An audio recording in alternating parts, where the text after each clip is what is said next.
Good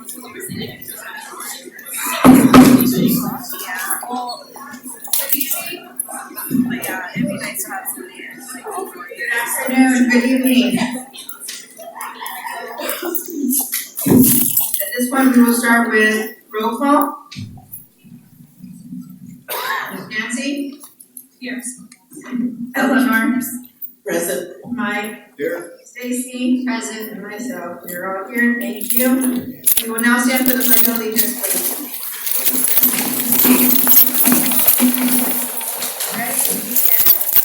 I pledge allegiance to the flag of the United States of America and to the republic for which it stands, one nation, under God, indivisible, with liberty and justice for all.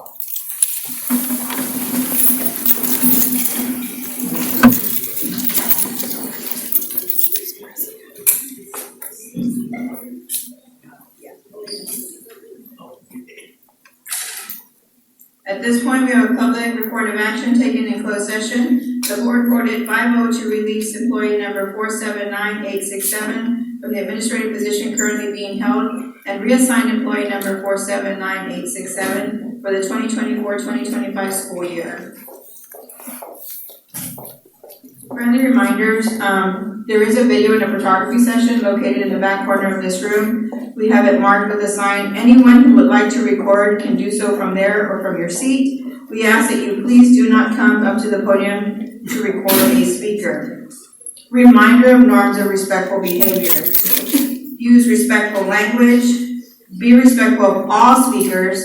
Do not cause disruptions and adhere to time limits, please. At this point, we will go to the best part of this meeting, which is the student representatives. We'll start with Bella Moreno from Surfside.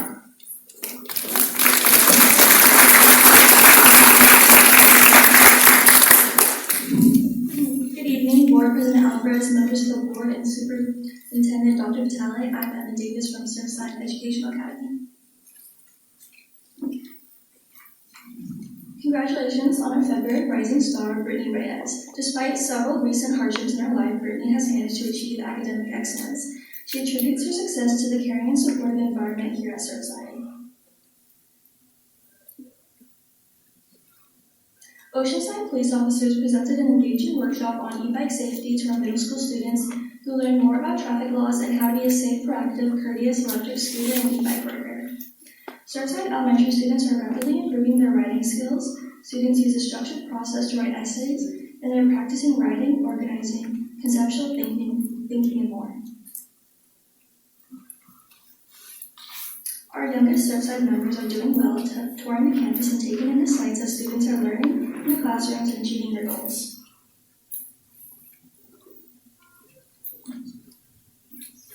Surfside College and Career Center has been busy working with community partners to provide our students with events preparing them for college and career. We continue to tour campuses like Maricosta, Palomar, and the Technology Career Institute, where students can explore certificate programs that make them workforce ready in addition to pursuing AA and bachelor degrees.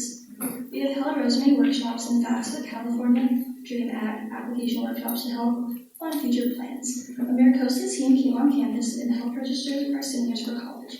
Activities such as ASVAB testing, the Maricosta Intros conference, and guest speakers continue to help our students think about their careers and post-secondary opportunities.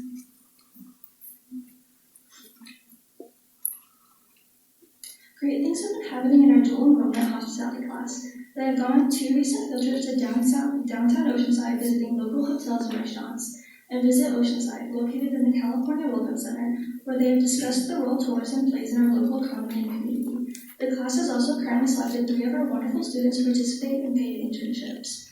Victor Garcia will be working at Marriott Spring Hill Suites, and Teresa Sanchez and Sonia Angeles will be interning at Visit Oceanside, located at the Welcome Center.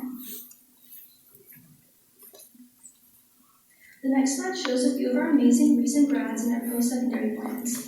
We have students joining the workforce, becoming pro athletes, attending 4-year universities, community colleges, trade school, job corps, and more. Great job.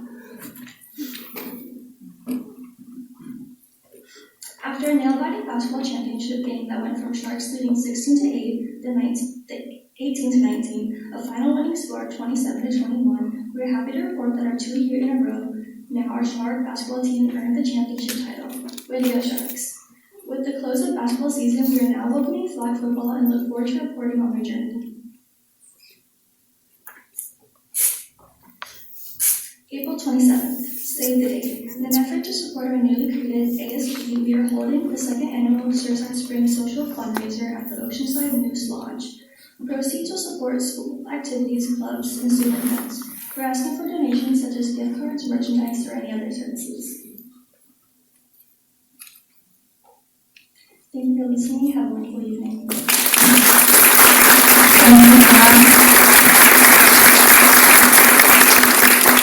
Next, we will call for Alberto Arellano, Elijah Capao, and Jesus Villafana from ATP.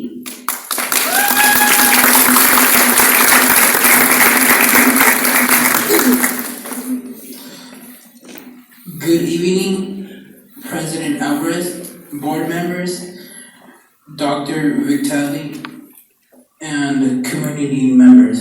We are in the Oceanside Adult Transition Program. We would like to share some exciting information with you about our school.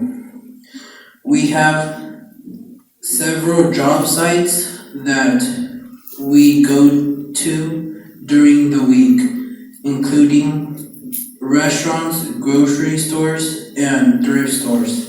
New job sites are the cafeteria at Mission Elementary and Oceanside High, and cleaning buses at the transportation yard. We have an on-site thrift store, cafe, and food pantry that we take to Mission Elementary. Here we are at some of our work sites.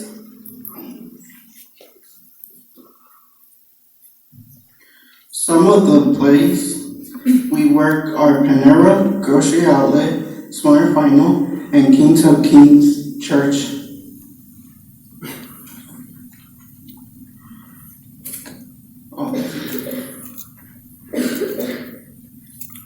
We also have some exciting outings like Old Town Safari Park and the Palomar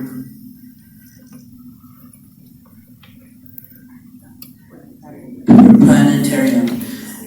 We have electives on Tuesday, which include music, Legos, dance. We remote control cars and games. We have festivities, parties to celebrate the holidays. We learn to be good citizens by volunteering in our community.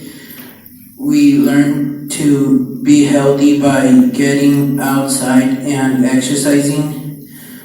We are learning how to become successful in our lives beyond the classroom.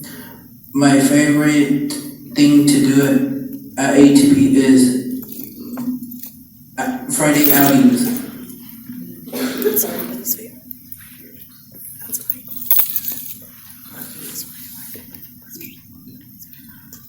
What I like about ATP is that we learn multiple different things. I am proud that I am learning how to take the bus on my own, also like having more job experience. Thank you for allowing us to share our many adventures at the Oceanside Adult Transition Program.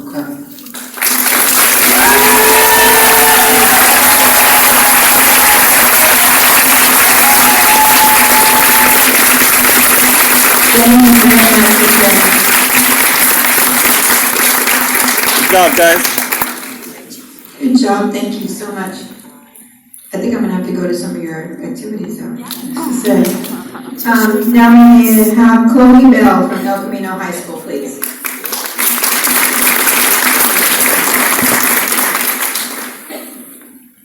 Good evening, everyone. Thank you to Board President Mrs. Alvarez and the rest of the board members, to Superintendent Dr. Vitale and her executive staff, and all who are present this evening for giving me the time to speak.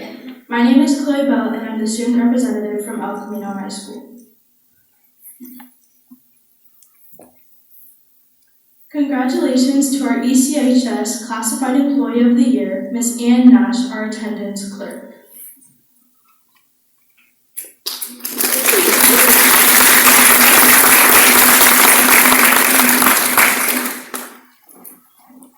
Congratulations to our ECHS Teachers of the Year, Ms. Tracy Gibba, Education Specialist, and Mr. Chris Dolnick, Science Teacher.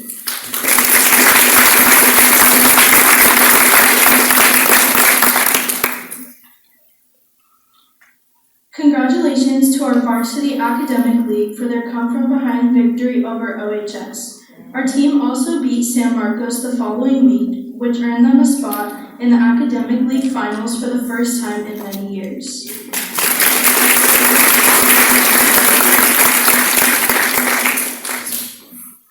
Congratulations to ECHS Cadet Company Commander Miguel Brooks, who was surprised to find that he was selected for the National 4-Year Marine Corps ROTC Scholarship, a $180,000 value.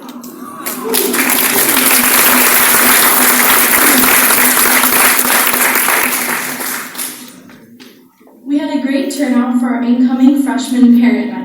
Wildcast students from different classes, programs, and clubs shared their perspectives on being a student here at ECHS.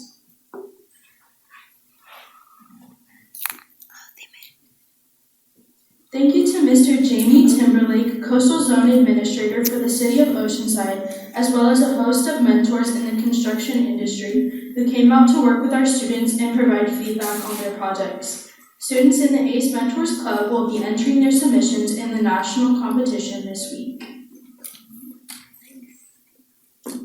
Spring sports are in full swing. We have some amazing student athletes participating this season, and they would love to see you at one of their events cheering them on.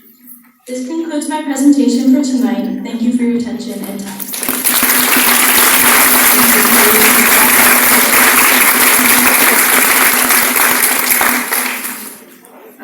From Oceanside High School, we're calling Caitlin Burnett and Sally Verdugo.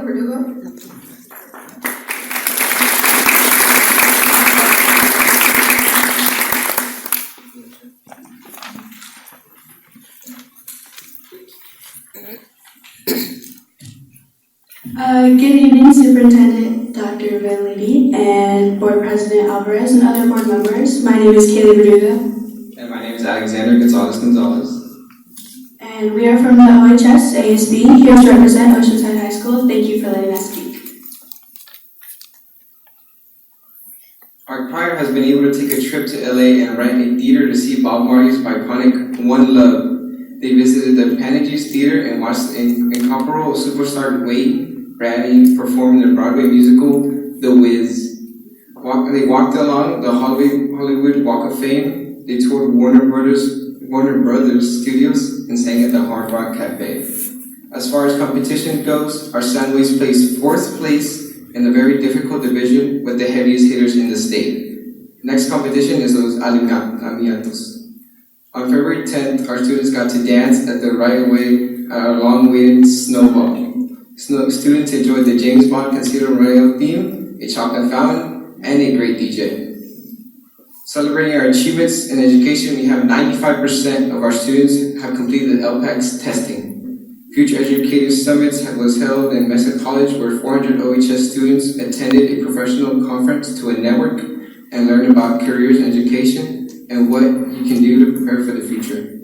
In March Madness, we have FAFSA support workshops where counselors, gear up, and senior teachers all working together to make sure that 100% of our students have completed the FAFSA by the March deadline. Now on to our proud pirates. First up, we have our pirate of the month, Isabella Bell Tanico. Isabella is a kind and respectful young woman who wants to make a difference. She's a part of the Surfrider Foundation and the PALS program at OHS. Belle is a leader in class discussions and overall just a great kid. Belle's family's in the military and she does have to move a lot throughout her life, yet she's resilient and always finds a way to make a difference wherever she is.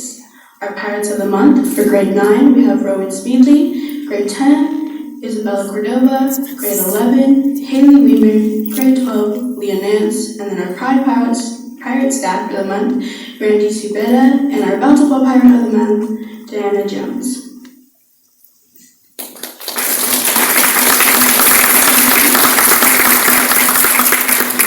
Now on to our Pirate Athletics. Our Pirate Athletics are at the top of their leagues in 2024, with girls basketball reaching semifinals and our boys soccer reaching the California state title for the first time in OHS history.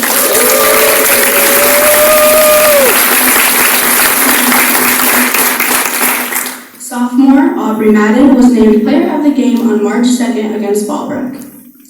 Finally, onto our OHS robotics team. They participated in the international competition in Oxnard and won their last 2 games to finish 57-50 against teams from California and as far as China and the Netherlands.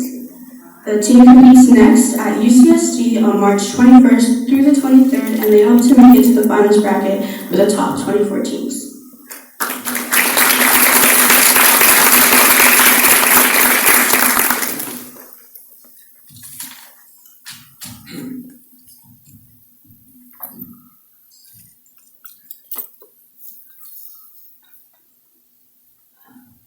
We'd like to thank you for your time and thank you for letting us speak.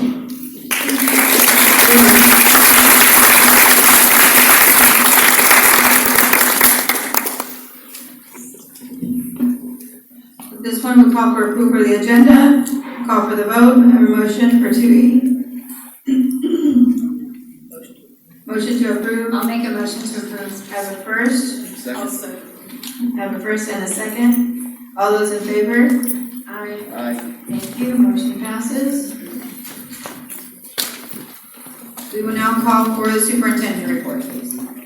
Yes, I'll continue on the good news that the students shared. First, I want to share that our OUSD counselor, Jared Romasante, will be recognized as a leader within our AXA Region North County Managers Charter for Region 18. This was an opportunity for us to nominate someone who is not an administrator, and she is being recognized as someone who demonstrates equity, promotes leadership, and facilitates a community of learning. And she was nominated by Dr. Sparks, and we're very excited for Jara, and congratulations to her.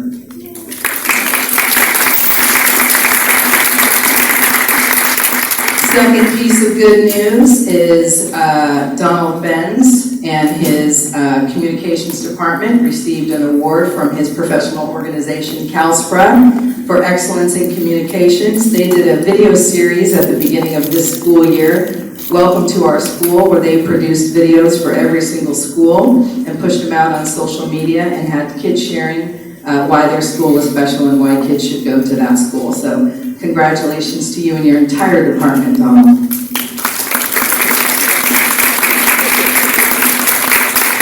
And you might have noticed on the El Camino slide deck, there was a new logo, and this was the logo for the California Distinguished School. Eileen Frazier, I know you're out there. You need to raise your hand. Principal Frazier.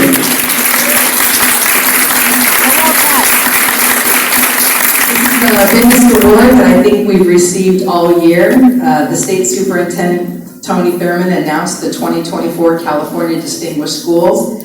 El Camino was one of 21 distinguished secondary schools in the entire county and the only high school in North County. So congratulations.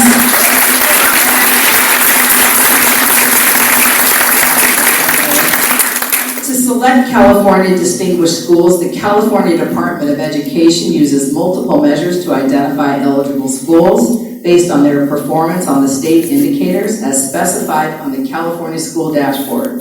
Specifically, schools were selected by analyzing data reported through the 2023 dashboard, with a focus on demonstrating excellence and growth in academic achievement and ensuring a positive school climate. Principal Frazier, to you and your entire staff at El Camino High School, I congratulate you. What a beautiful honor, and we look forward to celebrating with you.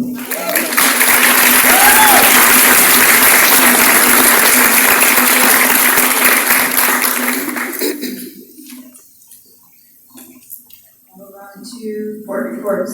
Start with Nancy. Thank you. I attended the LCAP committee meeting where we learned about the social emotional supports across the district. So thank you, Dr. Sparks, for providing all that information on just tier 1, tier 2, and tier 3 supports across the district. It's good to see that we're supporting our students and their families and their social emotional.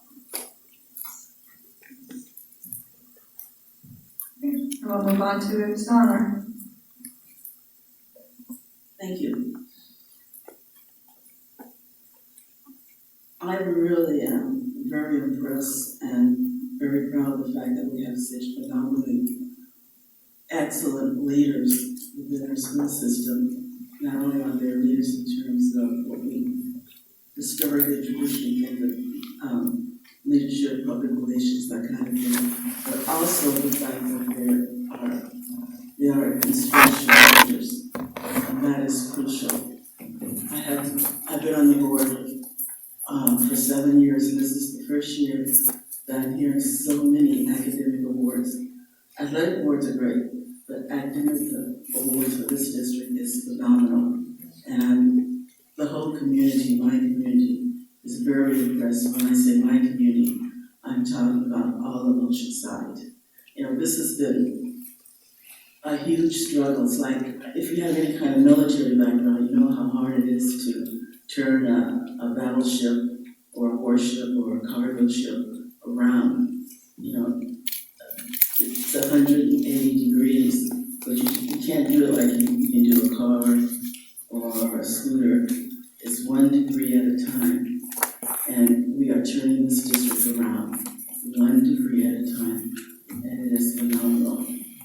In terms of that, I just want to say congratulations to all of our leaders in this district.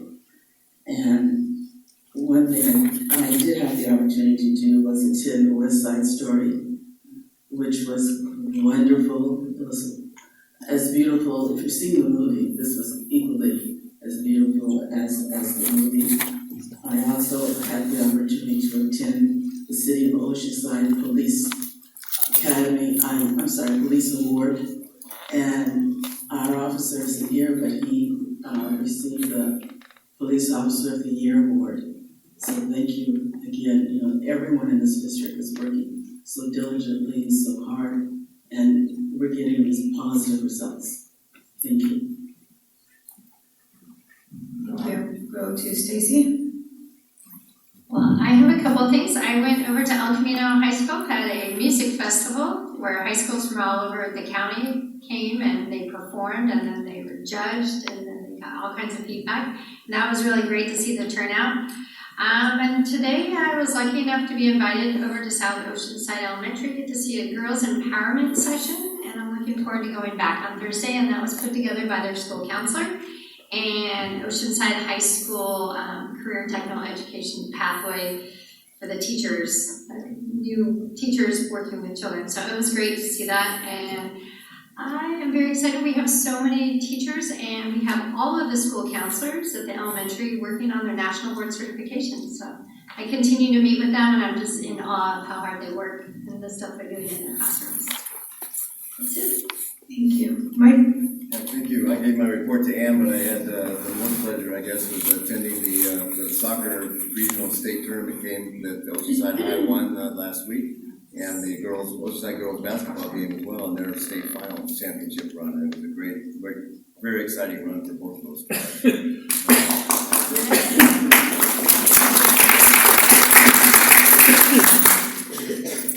I gave my report to Ann as well, but again, just thank you to all the staff and to all the support for being there for our students.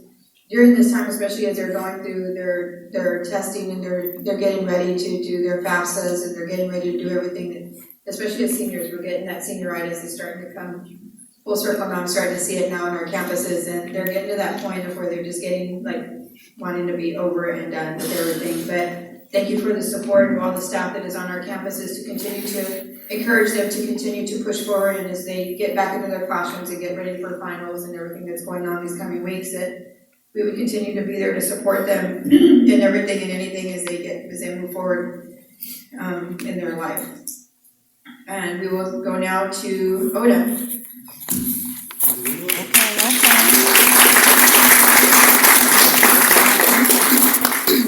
Good evening, President Alvarez, trustees, Dr. Vitale, cabinet, colleagues, and community. I am Tiffany Cooper Ortega, proud union member and the president of Oceanside Teachers Association and the proud mom of 4 former Oceanside Unified School District students, go Wildcats, that I had while employed at OUSD that will become relevant later. March is Women's History Month, and March 12th, 2024 is Equal Pay Day. And if you don't know what that is, I'm about to tell you. According to the Chamber of Commerce, Equal Pay Day symbolizes how far into a year a woman must work in order to have earned what a man earned the entire previous year. According to the Union Tribune, 10 years ago, Equal Pay Day fell on April 8th. So having it fall on March 12th, earlier in the year, is a sign of progress, but we obviously have more progress to make. So as we know, this disparity in pay between genders isn't found in OUSD, and I can tell you one reason why: unions. The teachers and education support professionals in OUSD are paid on their type of credential, the years of experience in the profession, their education and/or advanced degrees, and any additional certifications they obtain. You won't find a difference of pay among genders. Thank you to the union. However, there is still work to be done in a field where approximately 76% of the employees are female, yet only 54% of school site administrators are female, and 24% of school superintendents are female. You have to ask yourself why. Why are there diminishing percentages of females in leadership roles? Similar to other fields, there may be bias or insufficient mentoring. There is research that women hesitate to put themselves up for a top job until they have gained all the skills needed, where men will apply while they're still acquiring the skills. Another barrier that research has shown is that women are subject to no-win expectations that many women will recognize around work and family. Women in education find themselves criticized if they are seen as allowing the job to take them away from their families, and also criticized if they take time from the job for their families. Conversely, women in education that do not have children have their decisions questioned and often hear, "She doesn't have kids of her own, she doesn't get it." Imagine that, another no-win situation. And this is true for women in every position throughout education, throughout our nation. So, as a mom of 4 children that I previously mentioned, all of whom, as I previously mentioned, went to OUSD, I had to family plan around the school calendar and the effect that that maternity leave would have on my sick leave. My husband, whom you all know, also a teacher in OUSD, did not have to worry about the calendar and his sick leave balance that would be deducted. Each year, and with each child, that planning and that decimation of sick leave occurred, while my husband's sick leave continued to grow, obviously. To add insult to injury, not only was my sick leave depleted to 0, but then I lost service credit for those years, so I will need to work longer to make up those partial years. My husband will not have to do that and will be able to retire right on time. Also, as the mother, you might be able to guess who stayed home to care for those sick children. It was me. So my sick leave continued to be drained. I'll let you assume how healthy my husband's sick leave remained. This is but one example of how having a family has an unequal burden on women in the workplace. One way OTA has lightened the burden for women in the workplace is that in 2019, the OTA bargaining team negotiated some very progressive maternity leave language for our certificated employees, which protected the sick leave of our female employees going out on maternity leave. We were the second district in San Diego County to negotiate this language. We were, I'm sorry, I lost my place. And we are still one of only 4 to give fully paid 6 weeks of maternity leave. Thank you to our union. And we will continue to make improvements such as this that will help not only women members, but all members. So when I hear our union vilified for negotiating a better salary or maintaining our insurance plan or improving working conditions by a non-member who thinks they know anything about the union and what it wants, I continue to look at contract improvements that have been made for every single member of our union, and I know what we have done is right. It is the right thing, and we will not apologize for it. We do the most good for the most members. We always have, and we will continue to do so. Thank you for your time.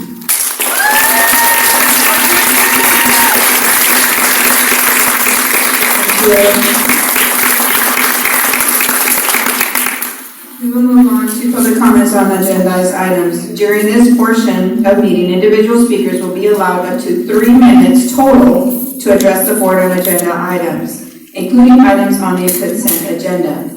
However, the total time for public input may be limited to 20 minutes, while the total time per speaker for a given topic may be slightly reduced in certain circumstances. All persons wishing to address the board will have a meaningful opportunity to do so during this meeting. An individual may only turn in 1 public comment card for the public comments on agendized items. We have a total of 8 speakers.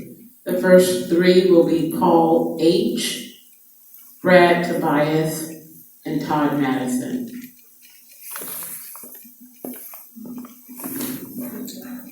Good evening, board. I would like to comment on 5C, which is going to change the time for these meetings from 6 to 5. And I would urge a no vote against this, at a minimum, to table this so that there's time for more public comment. If you're going to restrict the public comment and try to make it difficult for the constituents to come and be heard, at least have the decency to let them be heard before you shut them up. When I served on my school board, there were a lot of things that I found uncomfortable or even rude, but listening to the public is a part of being a tolerant and loving community. With this change in OUSD tradition of giving the public enough time to get to the meeting, to attend the meeting, speaks to a hatred of the public. And I can tell that the teacher union has captured this board, and you need to be independent.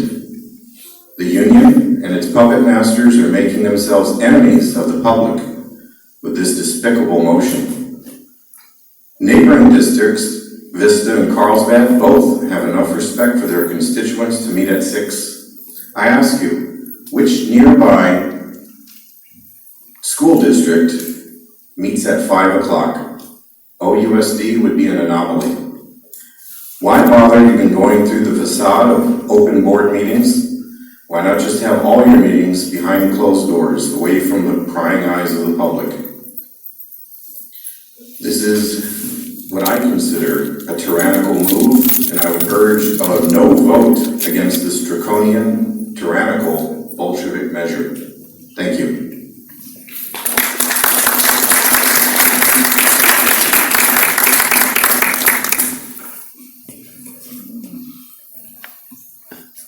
Good evening, board. Good evening, superintendent. Good evening, staff. Thank you for this time, for allowing me to speak and let my voice be known. These opinions are mine and mine alone. I will speak on 2 points. Point 1, item 5C, which is what Paul just spoke about. My question for you is, why make the change? What's so bad about doing it at 6? Will that hour move really make a difference? I think we could all afford to have another cup of coffee instead of just a little bit later for our public. Whose idea was this? Can you name the person or the people? Can you? Okay. These meetings are designed for the public, for all of us. We all love the students, everyone here. We love the students, we love our children. And it takes a tribe to raise a kid. And we, all of us, we are a team of parents, teachers, and staff, and you all at the table. Some of us parents, a lot of us parents, can't get off from work until 5, so it's essentially pushing us away. And it's just not this. It's time restriction. It's the limitation on speaking per topic. We all have a voice. Our voices and opinions matter. Every opinion matters, even the ones that I disagree with. They still have value and they still matter. So, can you do this by all means? I mean, just like you were saying, it's no other district is doing this, and this is a terrible move that basically shreds the Brown Act. I recommend keeping the meetings at 6 p.m. just as they are. There are far more concerning matters like the fiscal storms coming up, which brings me to my next point, item 7. For these raises, while I feel that teachers deserve more, the money can be used better. Hey, I love teachers. I got family members who are teachers. I respect teachers. I want to be here without teachers pouring into me and being just awesome people. All right, and I want to bring up the story. So there's a story about 3 men who were given money by their boss. The first 2 took their earnings and invested in them, which doubled them, and their boss was overjoyed with them. The third person took that money and buried it, which brought shame upon his boss because it wasn't invested in at 0 advancements. I feel like the raises that are proposed will basically bury those funds that the boss has given to us. By the way, the public, we are the boss. I recommend reworking this and include a discretionary account for teachers to pay for supply classrooms only, or classroom supplies only, that will go directly to the students. Because I think we all, regardless on where we are in this room, we all can agree that students need all that we can give them. Thank you for the time.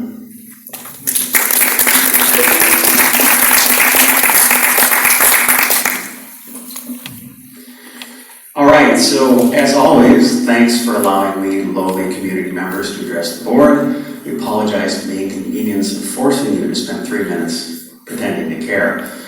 You've taken advantage of every gray area in the Brown Act to suppress parent input. You've cut off live streaming so parents can't see what you're doing. Now you're going to make meeting times less convenient for working people. We expect 5-0 approval. None of you will say a thing about how parent-unfriendly these board meetings have become, will you? Tonight, we've got the most consequential spending of this year on the agenda. A nice big set of bonus raises for everyone. The state has told us funding is going to be cut, but of course the first thing our union and district does is get in big raises while they can. And of course the board will vote 5-0, a given since this board always does what its masters want. You already know in 2022 the median total compensation of a certificated employee is $128,651. An administrator, $168,111. You have no data showing anyone leaving because they're unhappy with pay. You get 5 fully qualified applicants per job opening. Pay is not leading people to leave or discouraging applicants. But in our district, we don't let a little thing like lack of data showing we have a problem prevent our board from approving millions in spending to fix the non-existent problem, especially when the solution is more money for adults. With future funding in question, it's time to make sure we get in big raises now so when the time cuts come, we can't connect the two. The disclosure on this shows average total comp for teachers will be $153,000 a year. Average for admin, $210,000 a year. That's your own disclosure. You are aware of over 60% of OUSD's families qualify for free lunch, less than $39,000 per household, right? As always, those negotiating for our kids will see some pretty big total increases for themselves. $15,000 a year from Mr. McAteer, $13,000 a year from Ms. Norman, $11,000 a year from Ms. Blackman, etc., etc. If our superintendent is included, she'll see over $21,000 a year. That would be a mortgage payment many families in one raise with no connection to having improved the education of our kids. Less than half of our kids are proficient in English and math. What you're about to do is going to cost over $32 million in the next 3 years, a bit more than 1 degree. None of it does anything to improve education. This is just the usual, more for employees, very little for kids. Because our community is completely blind to the idea that taking money from kids to benefit the bank account of adults is wrong. Our board is happy to take advantage of that. More than ever, we need our community to wake up and vote out incumbents in the coming election. Thank you very much.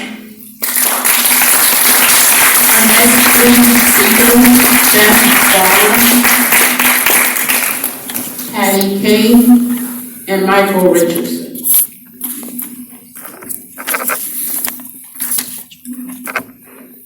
Good evening, Beth Farnham. So I'm here speaking on 5C. So I have an issue with it moving from 6 p.m. to 5 p.m.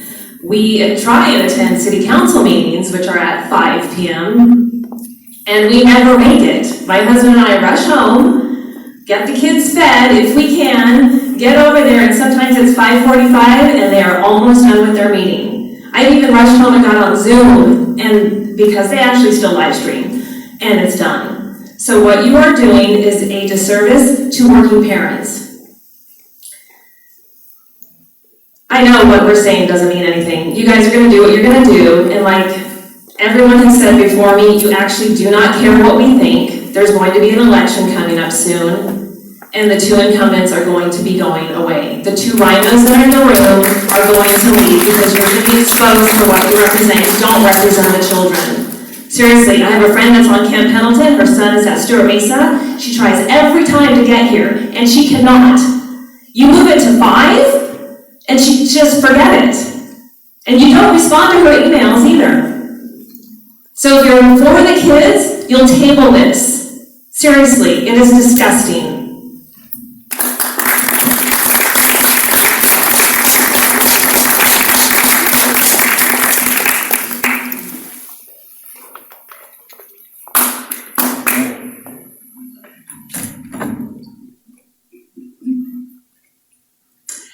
I'm titling my general consent item comments to where's the transparency. Item C, just a quick note. At the council meetings, 2 people can put an item on an agenda, their names and what it is stated on the agenda. I would like that done here. We'd like to know who suggested this and why. And so I will be putting a request in. Number D, ratification of warrant list. The direct pay on that board, and you authorize all these and approve them and everything. 3 pages for mileage, pretty much all mileage. That in 1 month's time, that's quite a bit. Don't you think that should be reviewed? I do. In the revolving cash fund, this is cash fund. There are 2 charges. One is for $15,000. This is out of your cash fund for a particular company. I don't know, it's postage or whatever. You do that much in a year, or maybe it's for machinery. Can you itemize that for transparency? And I think there should be a limit on credit card purchases. I mean, I think the rest of them have to be pre-authorized, so a credit card should just be just a one-time thing now and then. In reference to, we'd like some more transparency on HH, the approval of the out-of-state trip to Chicago for Education Research and Development Institute. When you go to the webpage, it says that we cannot access the agenda if we're not members. I would like to know the agenda for that conference in Chicago. It's Spring Thought Leader Symposium, April 28th to the 30th, I believe. Okay, and then the salary increases for superintendents. In the outside world, we had a business, and it was called win-win. When the person in charge achieved then financial reward, then the employees also achieved. That was a win-win, so it would be a percentage.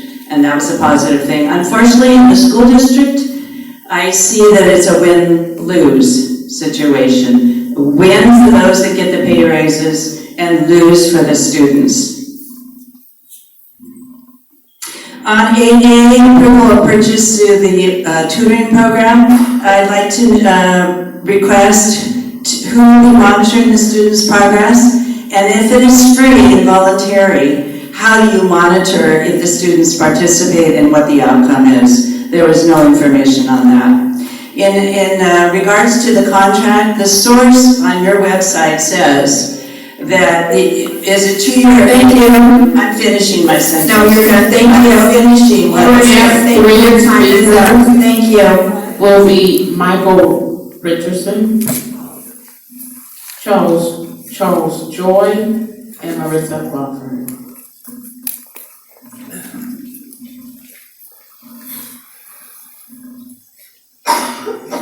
Here we are again. I keep wanting to ask you, have you no shame? First you take away the TV coverage, then you limit the number of minutes or seconds we can talk. Now you want to make the meeting less attainable, less attendable. I don't know what you're thinking. I mean, I do know, but it's all self-serving and has nothing to do with the school, the kids, or the parents. I would like to ask you to change the time to 7 o'clock so that more parents can attend, because we have a dearth of parents at every one of these meetings, and I know why. Because they're feeding their kids and they're rushing to get home from work. You don't have that problem. I know you don't. Think about that. 7 o'clock.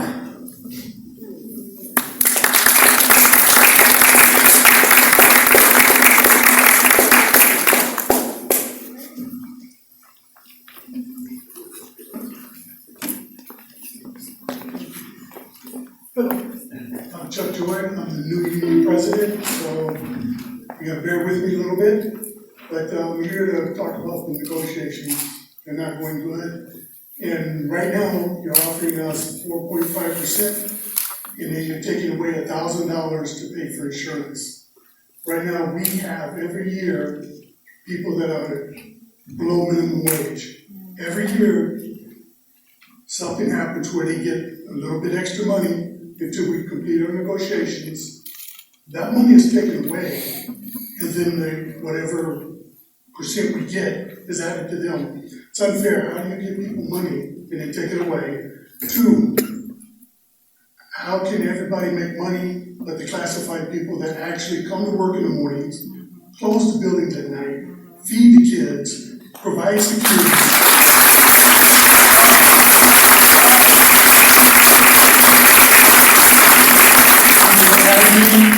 For you guys too, and yet we're still close to minimum wage. That's ridiculous. If I ran a business like that, I know I wouldn't have a business for long. Thank you.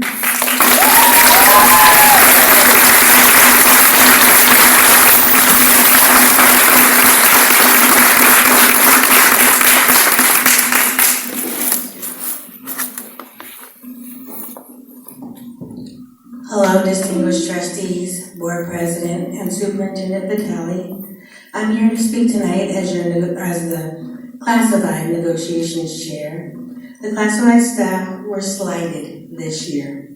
The district showed us we are not valuable members of this district. How did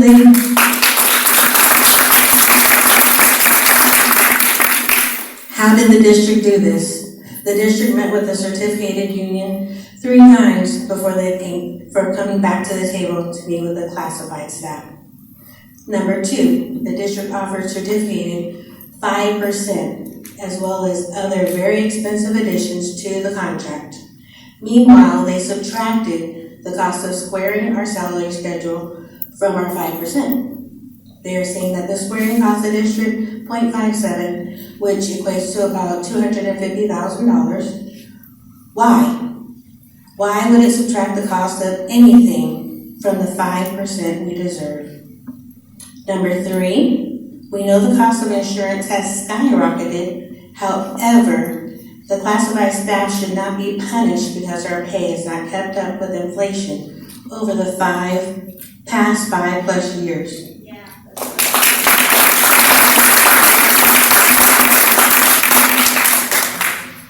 Last but most upsetting, for the first time that I've seen in the 25 years that I've been with Oceanside Unified School District, the district is rewarding themselves with a raise before coming to an agreement with the classified staff. In the past, administrators always got what we got and not what certificated got. Tonight, the elected officials of the Oceanside Unified School Board will show if they care that the district is giving themselves a raise before completing the classified contract. This is an absolute injustice. On Friday, Chapter President Chuck Joy reached out to the district to let them know the results of the vote. I have not heard from the district to see how we move forward. So I ask you, the elected officials of the Oceanside Unified School District, is this okay with you? Is this okay for administrators to be rewarded before coming to an agreement with the CSEA classified staff of the Oceanside Unified School District?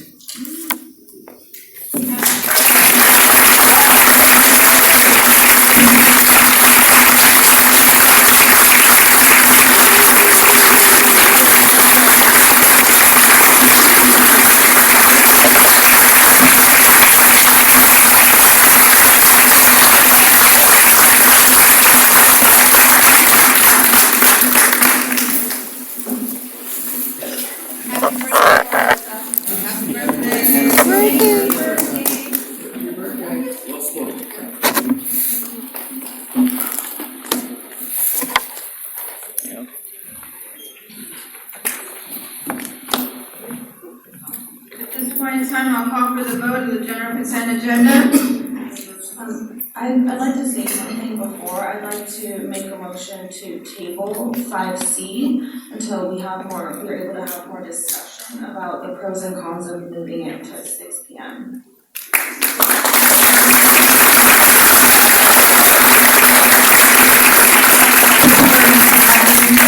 Have a first, may I have a second?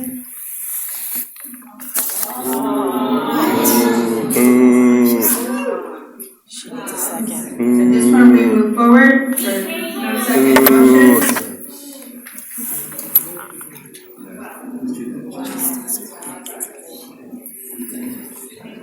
So we'll call for again on the consent agenda, general consent agenda. I'll make a motion to approve. Second. I have a first, I have a second. All those in favor? Aye. All those no? Aye. I have a motion of 4-1. We'll move now. Boo!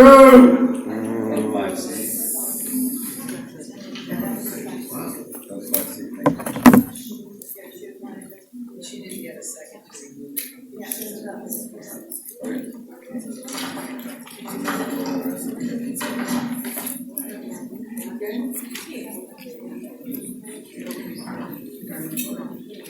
6A, presentations. Presentation of the Board of Education, Thrive Expanded Learning Program.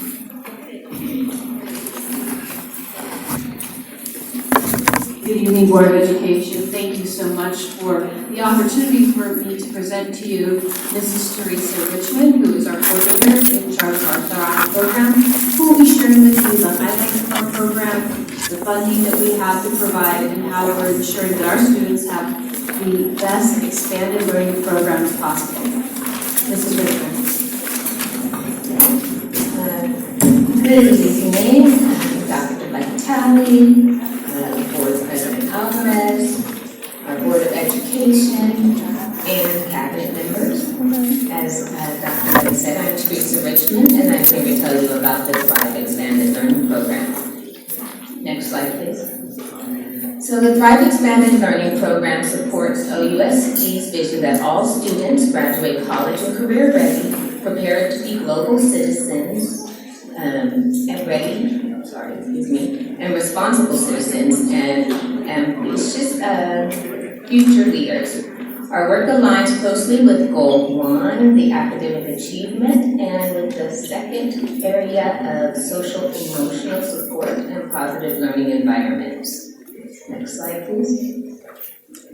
Okay, for those who are unfamiliar with expanded learning, the expanded learning program provides out-of-school time academic and enrichment support. The time is used for students to have student-centered activities, as well as giving them the opportunity to express their needs and ideas and support those in the program. Next slide, please.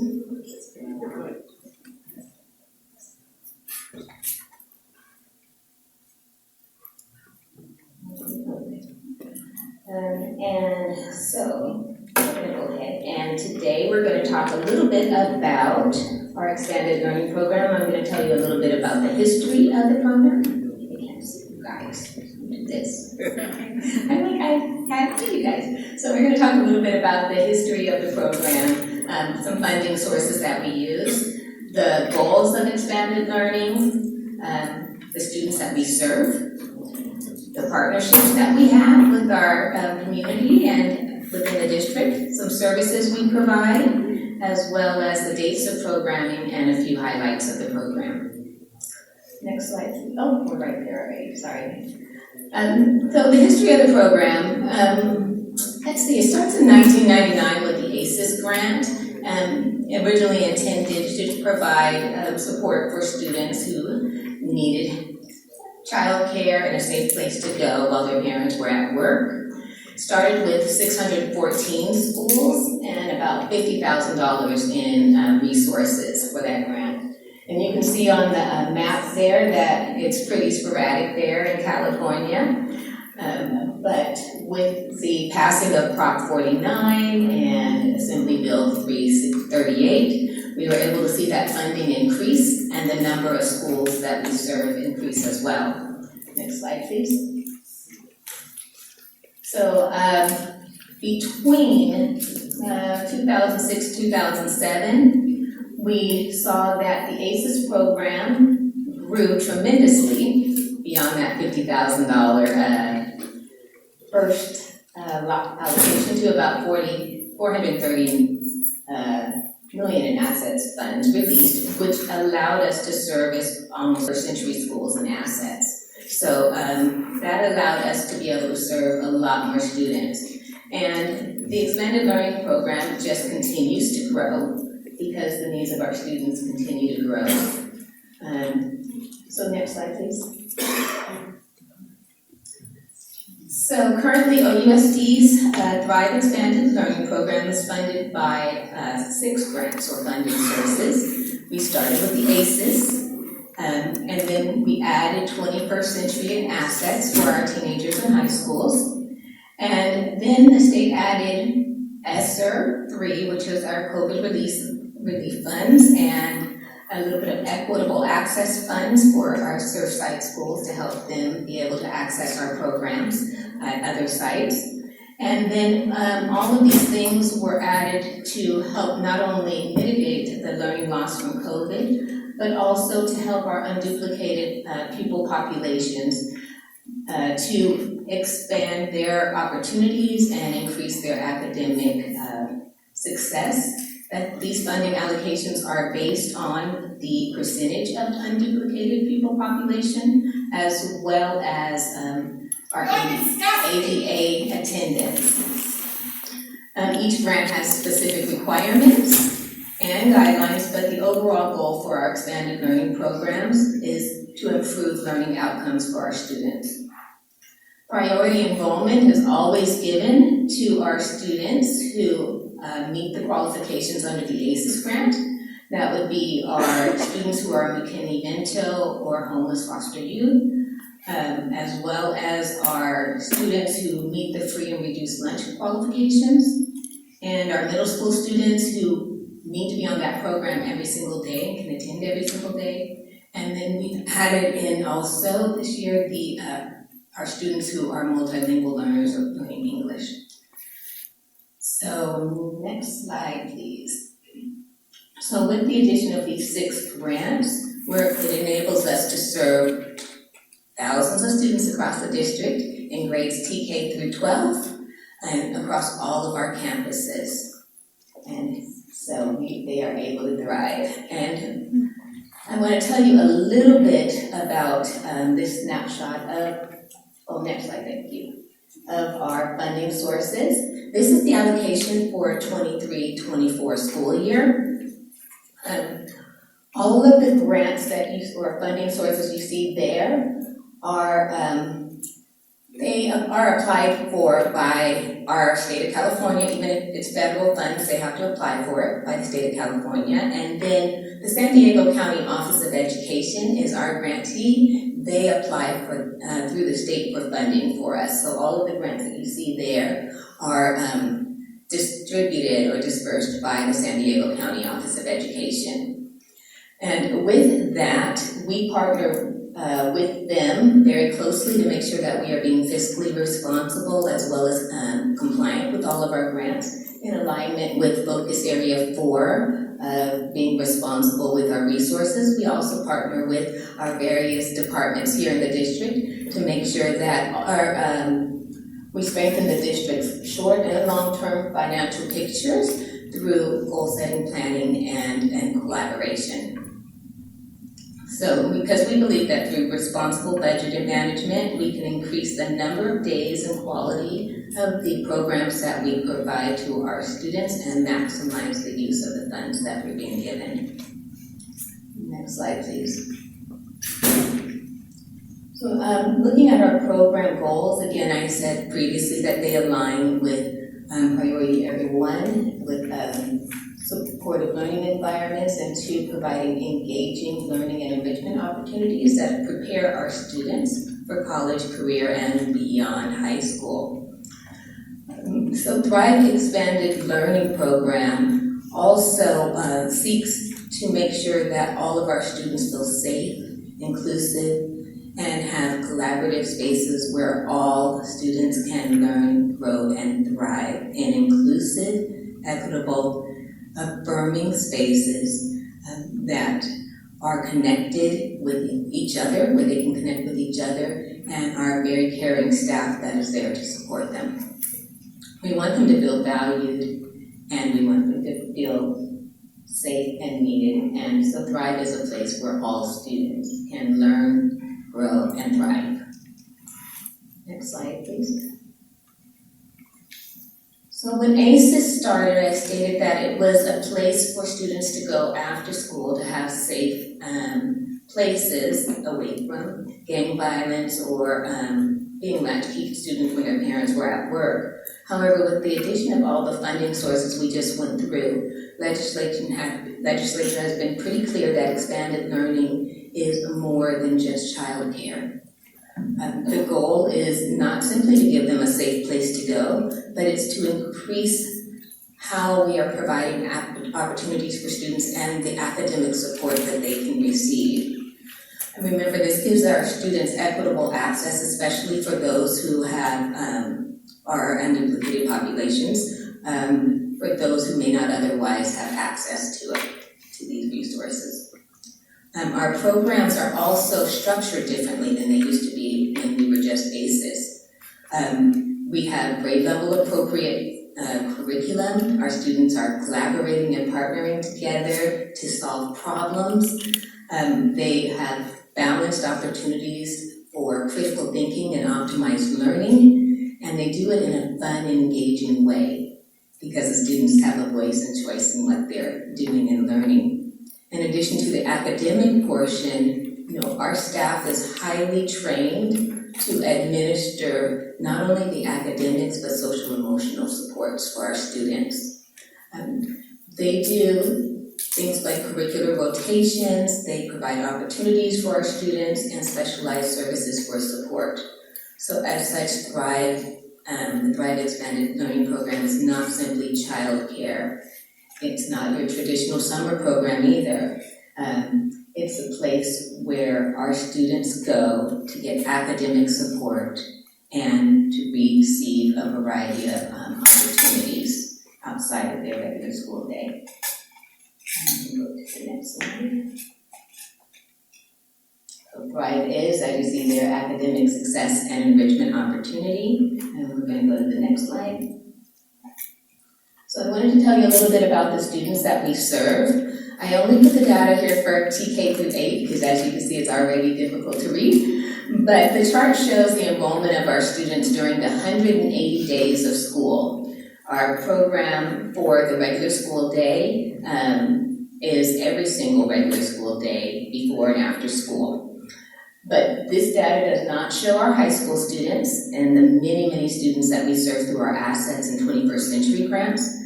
And it also does not include the data for our students who are attending our intercession programs.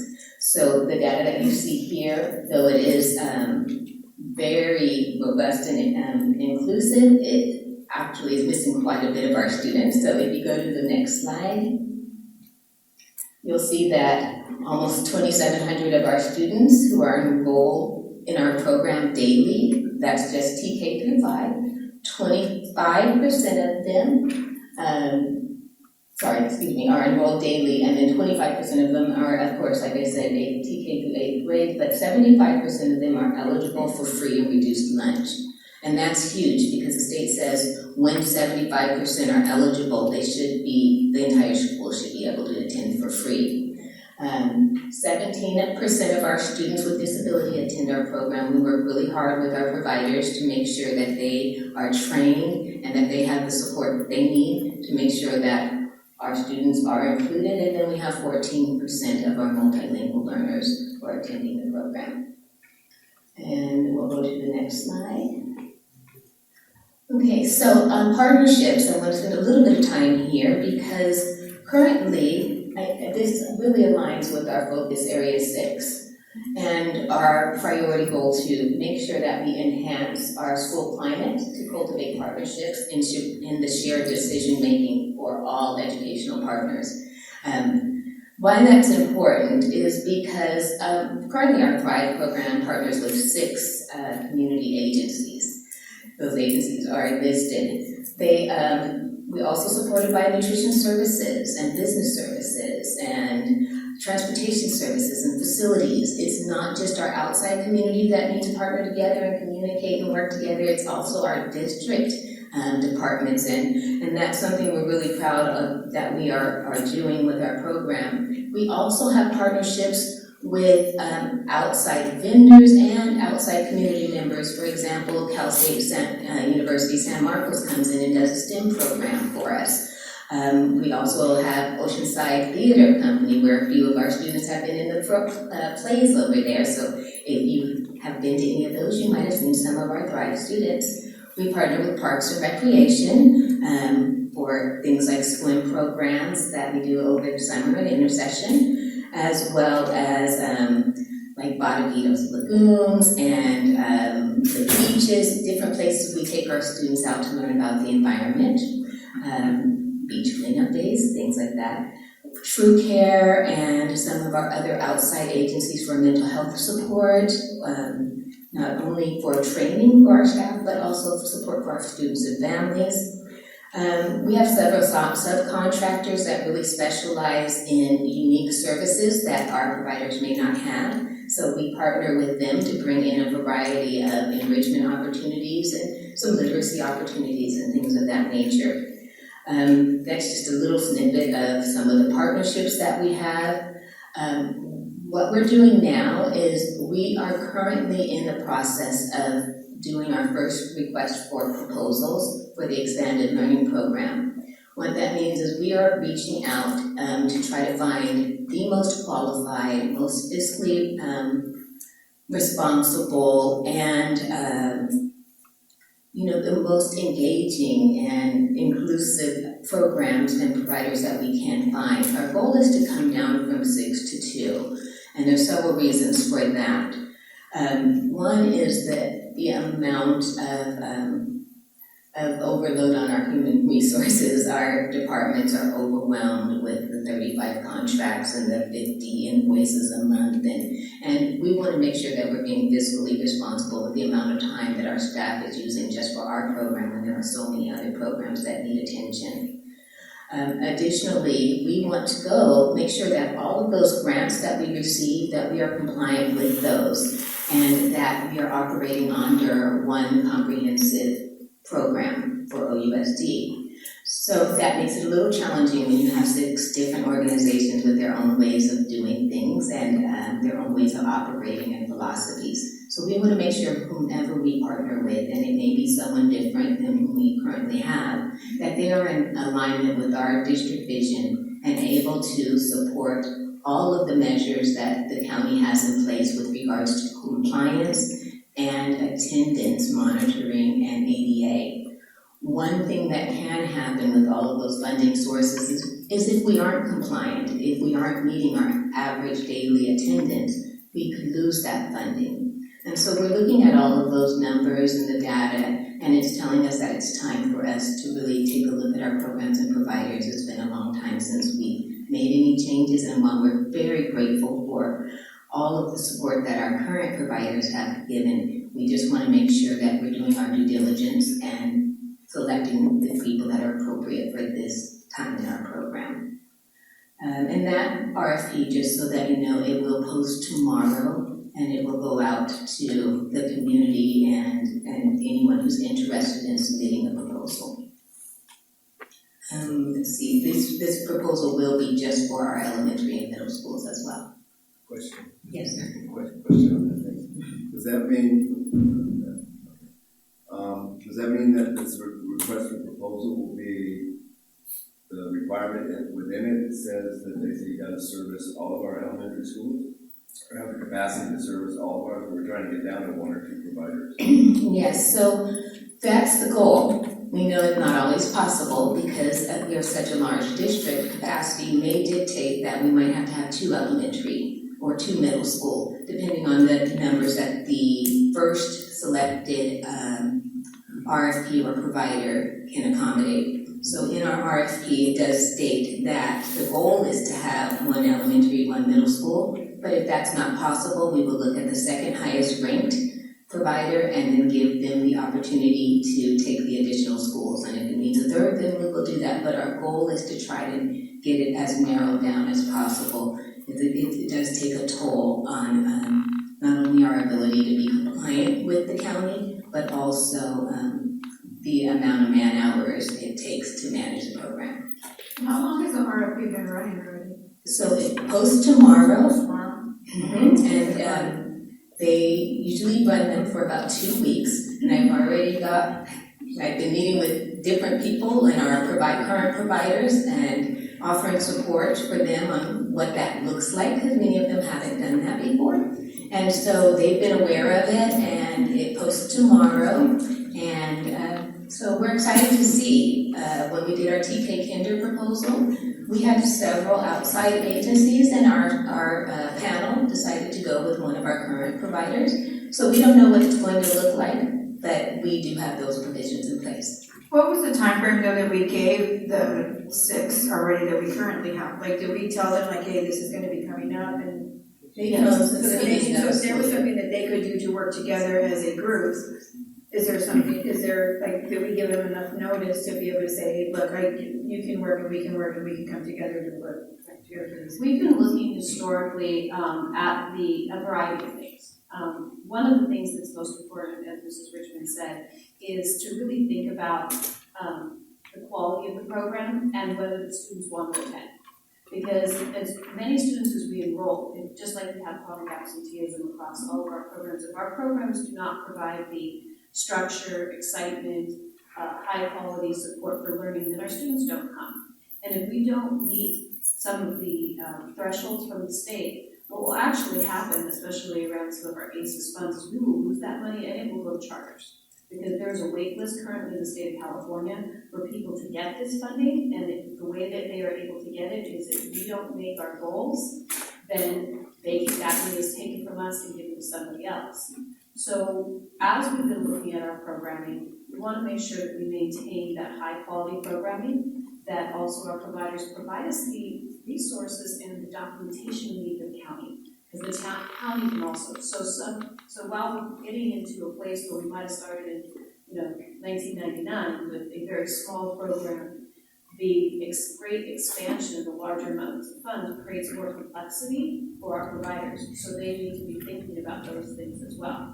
So what we have done, and Mrs. Richmond's been amazing, she's been providing professional development on business practices, professional development on high-quality educational programming, providing professional learning on data collection and reporting. So we've been doing this for pretty much the past year. And now we've said, okay, we've taught you, we've provided these things, and now please come with your best proposal so that we can continue to work. But we will always prioritize the well-being of our students, their learning, and our responsibility as stewards of the public. This goes for K-12, right?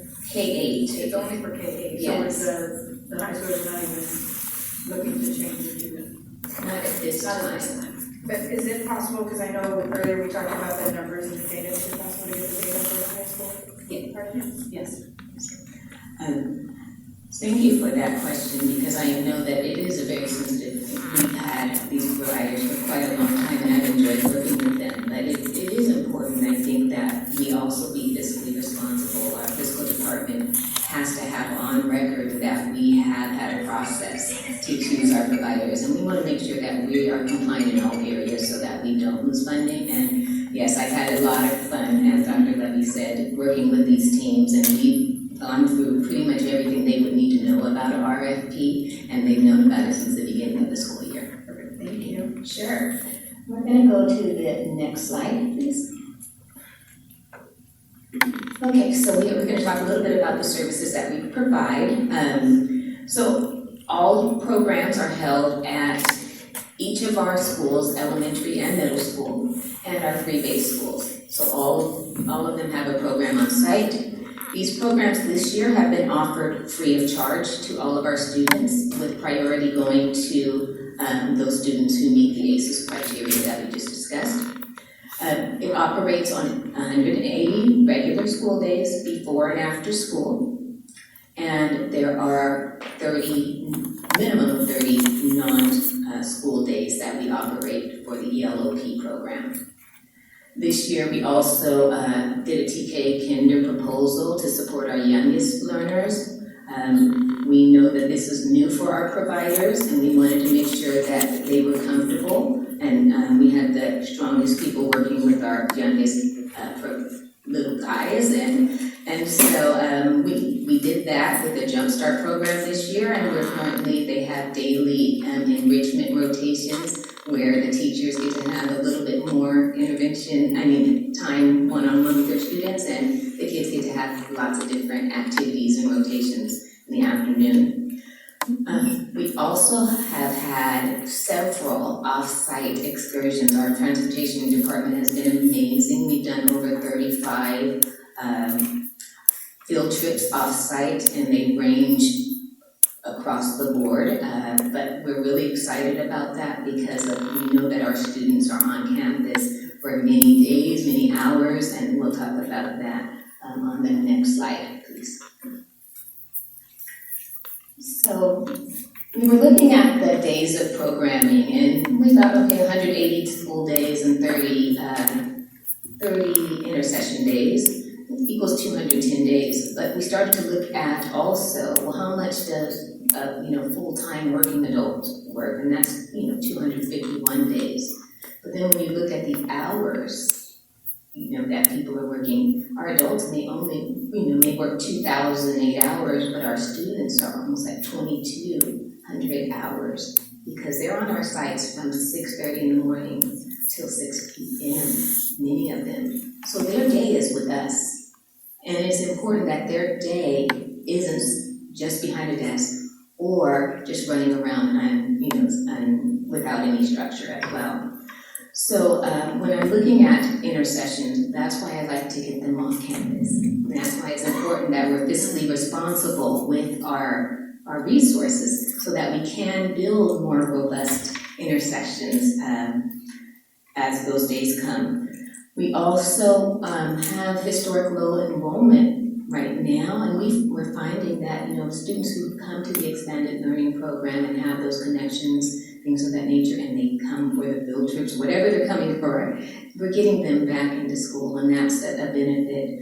But our goal is to prevent any learning loss that may be happening, especially for these students that don't have these opportunities.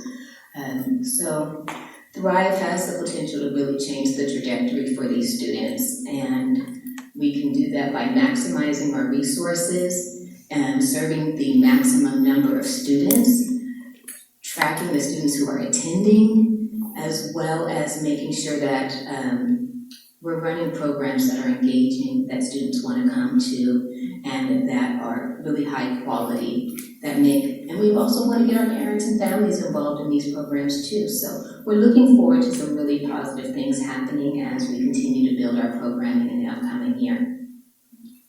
Next slide, please.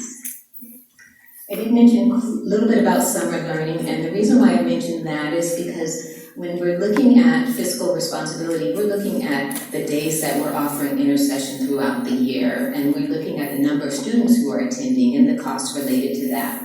And then we're looking at what the data says about how to mitigate learning loss and when that majority of that loss takes place. And what we found is that, the summer learning focus is huge for our students who may otherwise be home watching television or playing video games. To have them 9 hours a day for intercession, that allows us to help our youth improve their academic, social, and behavioral supports, and provide unique opportunities for students to gain skills and master academic content.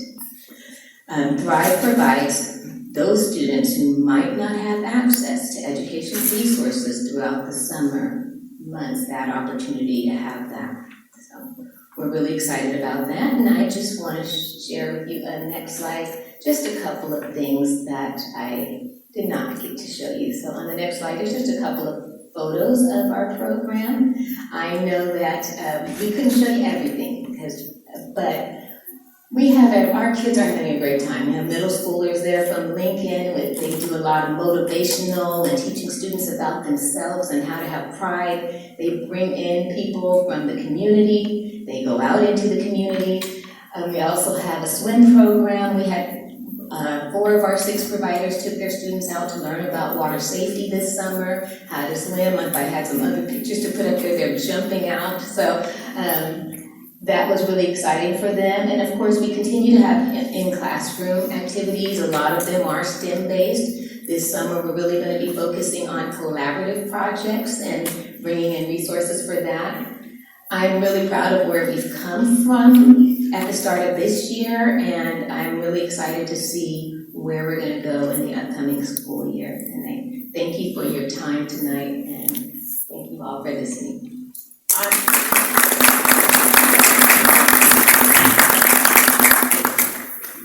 I have a question, a comment actually.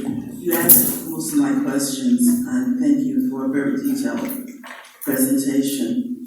The program sounds like emphasis is going to be on hands-on kinds of activities and purposeful reading as well as learning to meet your goals.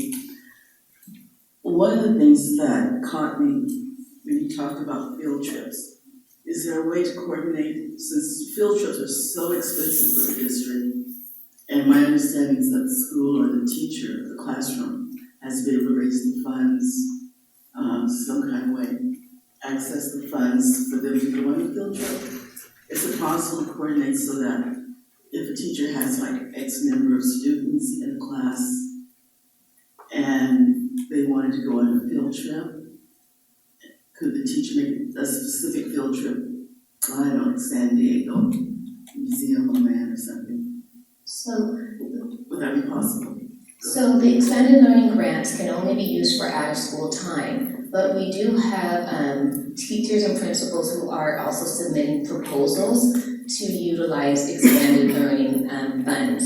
One of those proposals was for the band students to go on a trip, another one, so they can use these funds as long as it's out of school time. It can even be a Saturday, and they can utilize those. During school hours, we're not allowed to use expanded learning funds, but I work with all the principals and we come up with ideas and ways for them to reach out and use these funds with their students on their site. And that is because our students that are there still can't afford to go to field trips, right? Their parents can't pay those fees. So we look for alternative ways to use the funding to support our students on the school site and our principals who are looking to do things and trying new things differently. So. So thank you, Ms. Richmond. One other thing that we really wanted to highlight is we have been carefully tracking that data, as we said, about when do students decide to act and families decide to access these services. And we've been offering services in spring break and winter break and things like this. And what we're finding is that very few people actually sign up for it. And then when we do the actual attendance, it's running about 50% of the people who signed up for it. And no matter what we do, we still have the same number of staff. And so because of that, we really started thinking, as Mrs. Richmond said, around the purpose of expanded learning, that goal to be a support to academic achievement. And what we do know, research has been clear for many years, is that our more privileged and resourced families provide more opportunities in the summer for their students. And a lot of research says that that's where the gap for our students who have been traditionally marginalized and underserved happens is in summer months where they don't have robust programming like the things that we can offer in Thrive. So moving forward, we are going to put our entire effort into the 30 days in the summer to make sure that they have all the wonderful opportunities, and also that many of our students would have opportunities who are in special education, but also have opportunities for those that are going to be in ESY. So we're very excited, and we think that this is the time that will really be most beneficial. We know we'll have some parents who will be disappointed, but we believe that really for the purpose of this, which is that enrichment and academic achievement, this is the way to go. What is is there a wait list currently for the students to be a part of this program? No, I'm really excited about that. This is the first year we've done a full year without a wait list. It was very interesting in the beginning. We had parents who really wanted their children in the program, and we wanted to make sure that we supported those families, but mostly the students. We found that if they're wanting to come, we need to make a space for them. Their friends are there, they hear about the things that are happening, and if they want to participate, they need to be able to participate. So we doubled staff and slowly added as quickly as we could with making sure we took the opportunity to train the team as they came along. So we were very proud to be able to eliminate wait lists at all of our sites. Do we find though that the parents tend to pick them up at 4:30, or just say, oh, it's a program that okay, I can just stay there they can stay there for a little bit longer, then I'll pick them up instead of waiting till the 6 o'clock, so they get the full benefit of the program and everything that you're doing with them. So there are two different components, two ways that parents can register. The ACES grant has to go until the 6 o'clock time. And those parents are aware if they're coming in the morning and afternoon, they know they have to stay. So we have to monitor that for compliance reasons. There are some who have sports and activities and things after school. They sign early release forms that allow them to go to their dance classes or whatever they have, or to their therapy appointments. Those have to be on file, and if a parent does, not have their student there for the allocated amount of time, we work with them, we call them, we remind them, and then if they continue to have issues, we kind of start giving them warnings that we'll have to, excuse them from the program, but we haven't had to excuse anyone yet. So it's been working pretty well. As long as we communicate and collaborate with them, most parents want their children in the program, so they're willing to follow the guidelines. Any other questions? Thank you. Thank you, that's so important, thank you.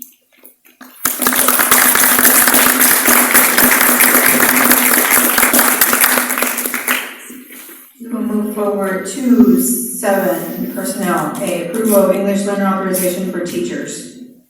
Thank you, Board President Alvarez. This item is for a middle school teacher who is currently credentialed but working on clearing their authorization for English learner development. This variable term waiver would allow them to do that under CTC requirements. It's recommended that the board approve item 7A.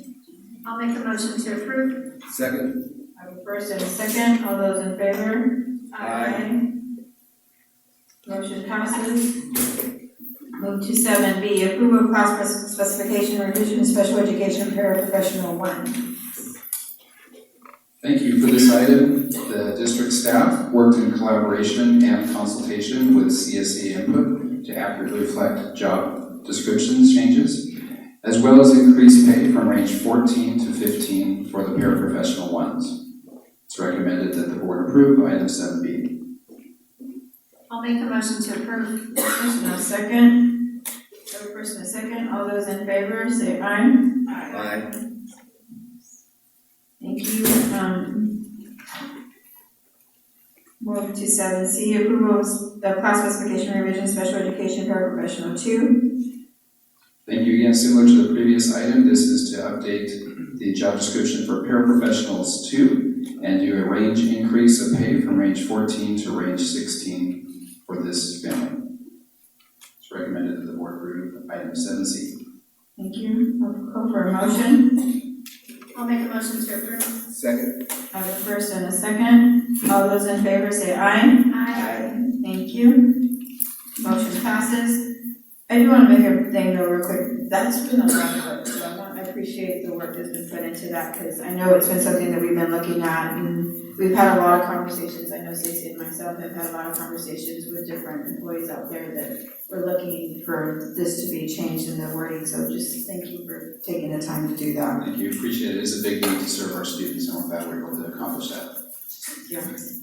Move for 7D, approval of negotiated agreement between the Oceanside Unified School District and the Oceanside Teachers Association.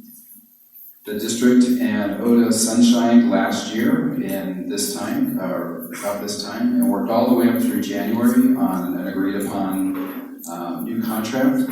It was ratified by their group membership. This will optimize the working conditions for all of our certificated employees, as well as ensure competitive pay so that we can retain the best teachers in our district. We're proud to bring this forward for board approval, item 7D. I'll make a motion to approve. Second. I have a first and a second. All those in favor say aye. Aye. Motion passes. Go to 7E, approval of AB 1200 bargaining disclosures for ODA and management confidential and leadership associate superintendents and superintendent. Thank you. This is a requirement that became in effect in 1991 with state legislature. In 2013-14, it was updated to include the local control funding formula. This is a requirement for the district to provide with San Diego County Office of Education approval, which they have approved. Move approval. Second. I have a first and a second. All those in favor say aye. Aye. Thank you. Motion passes. We'll move to 7F, approval of certificated salary schedules with negotiated increases. Thank you. To reflect the pay increases, salary schedules must be published. It's a requirement by CalSTRS. This item will have reflected pay increases for the certificated salary schedule, preschool teacher child care center, the full-time JROTC instructor, speech and language specialist, psychologist, high school counselors, middle school counselors, elementary school counselors, supervising teachers, high school counselor coordinator, and district social worker. It's recommended that the board approve item 7F, salary schedules. Move approval. Second. Okay. Just real quick, I'm gonna just say something, because I know I have a struggle with approving all of this with going with a 5-1. I know we've talked about the different numbers and how we come through, we redo everything. My biggest fear is that we will lose programs and that we'll have to cut programs as we move along, and that, you know, as we negotiate the 5-1, that we're gonna lose some of these things for our students. And is there a way that we can make sure that none of that is going to happen as we approve all of these things, as we're going through it, we're making the motions and we're going through this? I just want to be sure again, as we go through, that we are solid in the fact that we're not going to hurt our students in any particular way with the programs that we would cut, or that we would have to cut because we went and we did this. Raquel, it says that they're gonna cut right here. No. Go ahead, Tom. Thank you. So it is important to know that when the teams work together, we look at the complete educational support of all our students, programs, the support staff around them, as well as all the ancillary support. We work hard to make sure that the agreed upon salary increases are in line with what we can afford and maintain our third year out multi-year projection. We've been very strategic in making smart reductions where we can do through different funding sources, but not eliminating essential programs to ensure that our students have good class sizes, program support, extra activities, and all the good things that we're able to continue to provide. Perfect. Okay, just because like I said, it's just my biggest fear is that we're going to be, as we try and push with the reading as being a priority and moving forward and making math and everything like that, those are priorities, that we would not lose the support that the students are currently getting right now, because their numbers are moving up and we want to continue on that path. And that's my biggest thing as we go through. And, I know we're working in LCAP and Nancy's now part of that to be able to see that we make sure that we do those things. But I want to stress that as we make these decisions that we're not looking to affect any of our students. So, I'm sorry, I have a quick question. That's a great point, Raquel, that you brought up. Is the 3-year projection protected with current class sizes that we have right now? Because I know they're really good. Our class sizes are in contract. They've been negotiated. We have class size language in the contract to ensure that they maintain. Perfect, thank you. Okay, so I have a first and a second. All those in favor, say aye. Aye. Thank you. We'll move to G, approval of salary schedules with increases for confidential, certificated, and classified leadership. Thank you again. With CalSTRS and CalPERS, these are salary increases that are reflected for the following groups: confidential employees, certificated leadership, and classified leadership. Okay, I'll call for a motion on 17. I'd like to comment on this one. I know sometimes this is a difficult one for me personally, because I know that, admin makes significantly more than other classifications, but when you look at county-wide, we're not paying our admin any outrageous amount that other districts are paying, and actually in a lot of areas like assistant principals or principals or boots on the ground, they're like the lowest paid in the county. And so I know this is this is a lot of, it's not the most popular thing to do, but like when you actually look at countywide, we're not paying our admin like way over what they're being paid in the county, and in some areas we're toward the bottom. So just wanted to make that point. That's a good point. And the work, like you said, they're feet on the ground. One second. So first and a second, all those in favor say aye. Aye. Motion passes. H, approval of salary increase for associate superintendents. So we have 3 associate superintendents that do not have salary schedules, therefore require board action to apply the same salary increases. This item 7H is for that. I'll move approval. I believe our associate superintendent as well as the superintendent have worked their butts off the last year and a half. And, they deserve Can't hear this. you. Please speak into the microphone. I said I believe that the associate superintendents have worked their butts off this past year and they deserve this raise. That's professional term. I'm sorry. So first, I'll second. I have this first and a second. All those in favor say aye. Aye. Motion passes. We go to I, approve of amended employment agreement with superintendent. The proposed amendment is that the superintendent's annual salary will be increased by the 5% effective July 1, 2023, and 1% effective July 1, 2024. The superintendent will also receive $750 monthly allowance for job-related expenses in lieu of receiving reimbursement.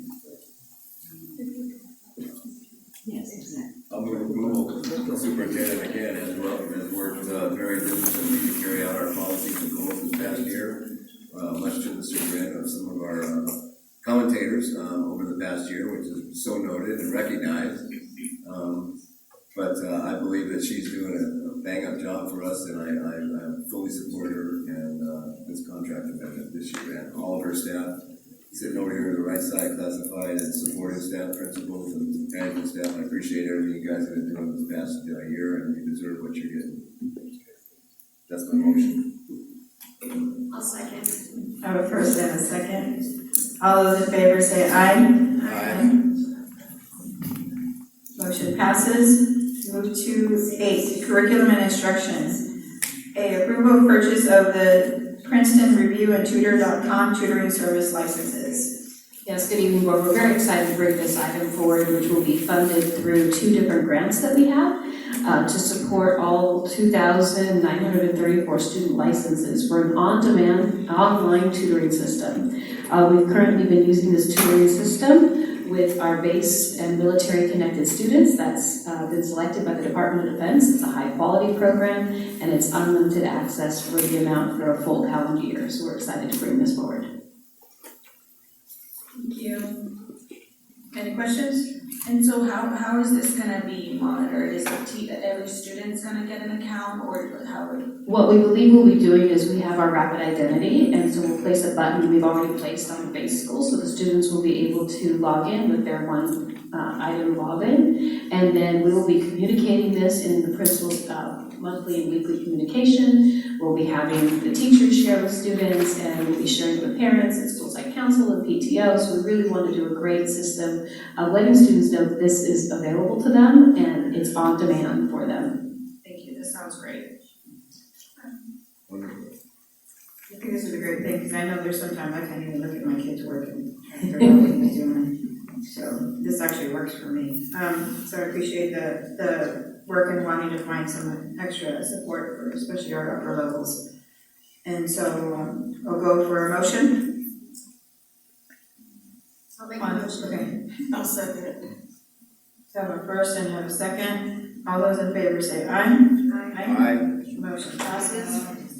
8B, approval of new and revised course outlines for the Oceanside Unified School District course study.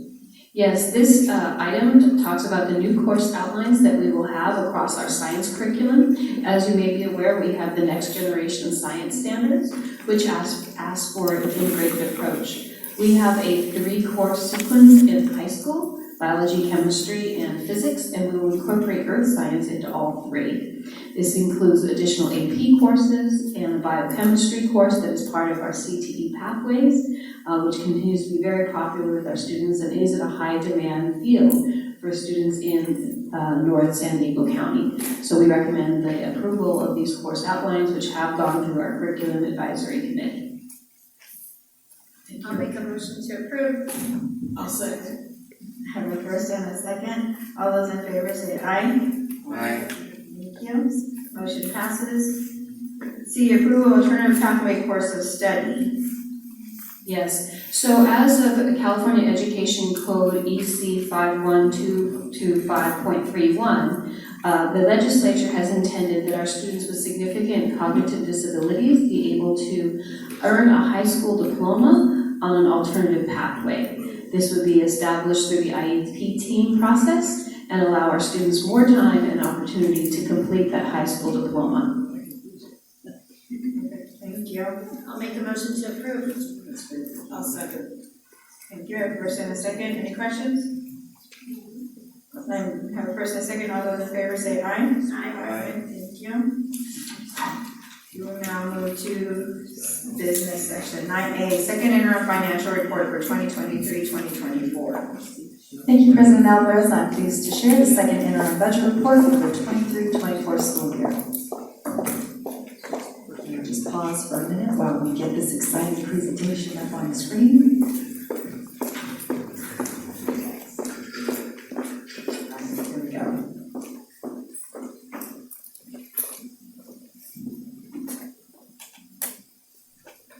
All right, next slide, please.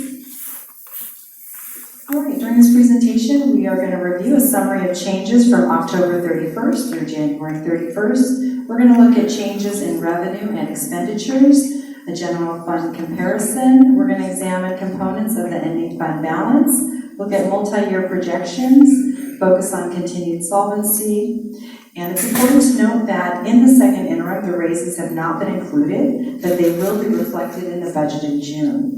And in order to ensure fiscal solvency, we are prepared to make budget adjustments that do not impact programs, as Dr. McAteer referenced earlier. One of the things I want to highlight here are our changes in COLA. We call these assumptions. So assumptions, I've explained before, like the ingredients when you bake a cake, you change your assumptions, you change your cake. Well here, a big ingredient is your COLA. And in our budget development, we started off in 24-25 with COLA being at 3.94. Then we adjusted it first interim, thinking we were being ultra conservative at 1.3, but lo and behold, it came in at 0.76. So it's a little bit lower than we anticipated, but we were preparing for a lower COLA. And then in 25-26, we started off our budget development last June at 3.39%.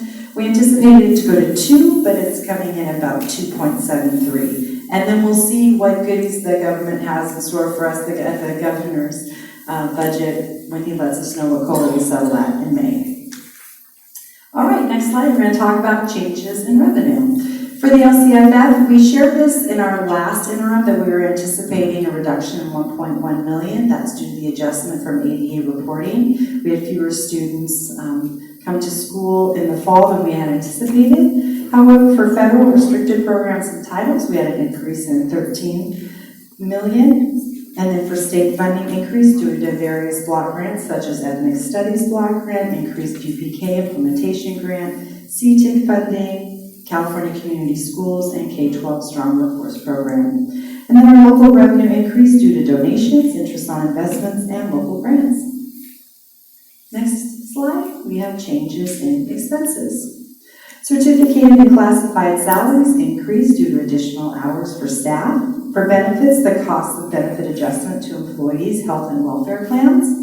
Books and supplies increase as we continue to purchase supplies for projects, including furniture, for elementary, middle, high school, and high school counselors, speech and language pathologists, and school psychologists. We also purchase new library books and curriculum. And our services and outgoing expenses, it's a combination of contracting with outside service providers to fill our vacancies, as well as contracted services for building repairs and upgrades. Next slide. Here we have our budget comparison for 23-24. Here you will see the differences between the first interim and the second interim. Our revenues increased by 21.9 million. We went through that previously, as well as our expenses that went up for just over 30 million.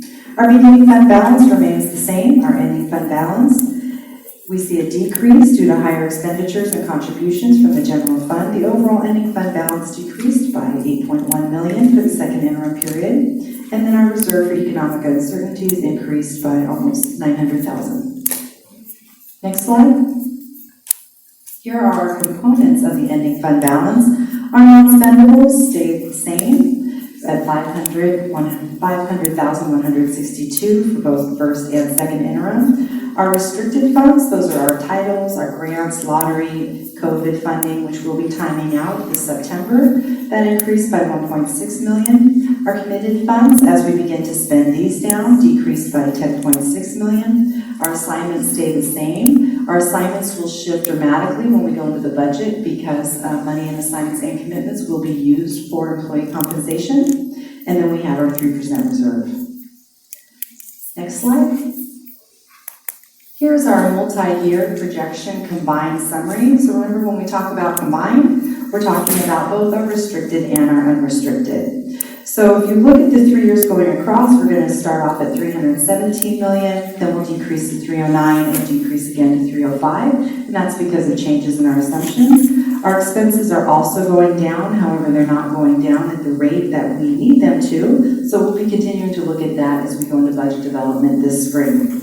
You can see the net change or the deficit spending taking place. We have our beginning fund balance is right now at 101. Remember, that's restricted, but that's also money that's waiting to be distributed across for raises. Then we have our ending fund balance, that's the restricted amount. It's at 40 million this year. We anticipate it to go down to 26 and then go down again at 13.7. Throughout the years, we also have grants that will be timing out, not just COVID money, but for example, I believe in 26, we have the arts and instructional music block grant, that'll time out, and then 2 years later, we'll have the learning recovery block time out. So you'll see your restricted amounts shift when your different grants time out.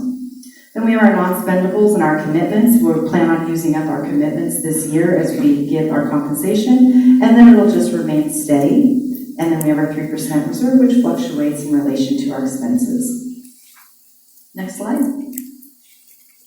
And lastly, we have our actions to ensure continued fiscal solvency. We're going to align certificated and classified staffing with projected enrollment. We are keeping our assumption for enrollment at a loss of 470 students. Previously, we had been coming in at 410. So we looked at a 5-year average, so that's a bit of an increase. We're trying to be conservative in what we're anticipating for that because our revenue through LCFF is directly correlated with our students. We're going to maximize our one-time funds, looking at how we can make sure that we are expending our grants, prioritize district projects. We are reducing health and welfare costs beginning in January of 2025. It doesn't mean that they're not going to increase in a percentage, but what it does mean is that our cost as a district will go down a little bit because our members are giving a contribution, and there is a change in the base medical plan, insurance plan. And then we'll continue to incorporate updated revenue and expenditures as they become available for current and multi-year project projections. And that is the second interim report. Thank you. Andy, one question, just you had the student that declined was gonna go from 410 to 470? Yeah, we changed. Yeah, correct. At the budget, we were originally going to keep it at 410, but after we saw the P1 enrollment come in at a negative 558, we looked at a 5-year average, and of course in the middle of that is COVID. So that skewed everything. So we just tried to identify the pattern the best that we could, but we thought it would be in our best interest to increase our loss by 60. Because if we come in and we've overestimated the number of students we're going to lose, that only helps us. Right. We're in the rears when we do it the opposite way, which is why we saw a reduction of 1.1 million. We'd like to not do that again. Thank you. Any other questions? Okay, well, I'll call for a motion. Move. I second. Second interim. I have a first and a second. All those in favor say aye. Aye. Thank you. Motion passes. We will now move to public comments on non-agenda items. During this portion of the meeting, agenda titled Public Comments on Non-Agenda Items, individual speakers will be allowed up to 3 minutes total to address the board on non-agenda items. While the total time per speaker for a given topic may be slightly reduced, in certain circumstances, all persons wishing to address the board will have a meaningful opportunity to do so during the time of this meeting. However, the total time for public input may be limited to 20 minutes per item or topic. An individual may only turn in one public comment card for the public comments on non-agenda item per board meeting. And we will start. We have 5. The first 2 will be Todd Madison and Sandra Slipsky. All right, thank you. So thanks again for allowing us to speak here at the end of the meeting. We saw earlier you'd rather not go through the inconvenience of listening at all, but at least until the law allows you to lock the door, we'll still be here. So thank you, Nancy, for trying at least. Earlier in the meeting, we saw the board once again ignore its main responsibility to manage the district in a financially responsible way that improves the education of our kids. We've seen union representatives demand they be the board priority, not our kids. And the board, owned by the union, does what their owners tell them, of course. The priority of our district and board is clearly the bank account of adults, not the education of kids. We're now going to give $32 million to adults over the next few years. Our teachers do a great job, but what if the priority was actually improving the education of kids? We're a school district, I believe. More than one degree at a time would be nice.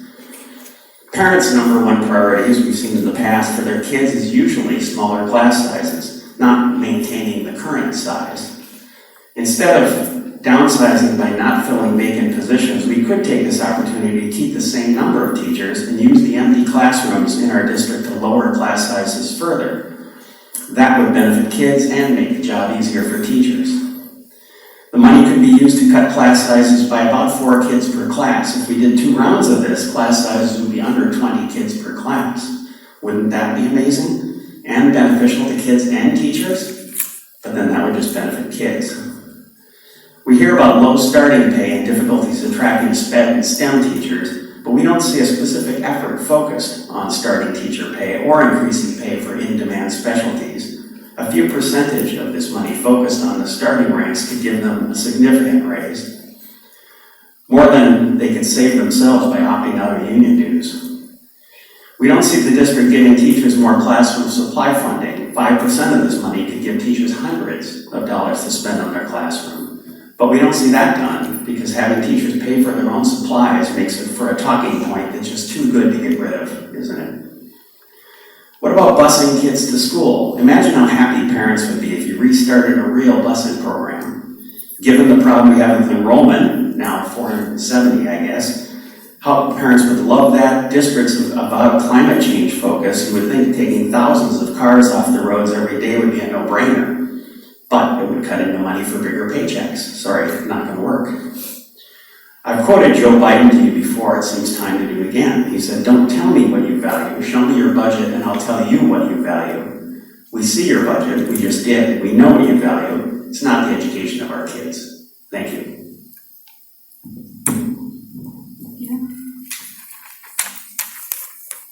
Sandra. Charles. Michael Richardson. Pass. Our last speaker, Maria Jones.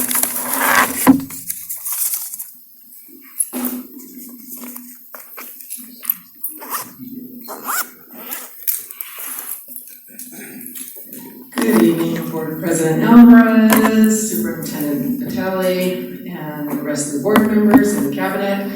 Nice to see you all here tonight. I'm here because March 31st is Trans Day of Visibility, and I just wanted to let you all know about that day. I'm standing up here to enthusiastically and unapologetically celebrate transgender and gender diverse students, staff, and family members.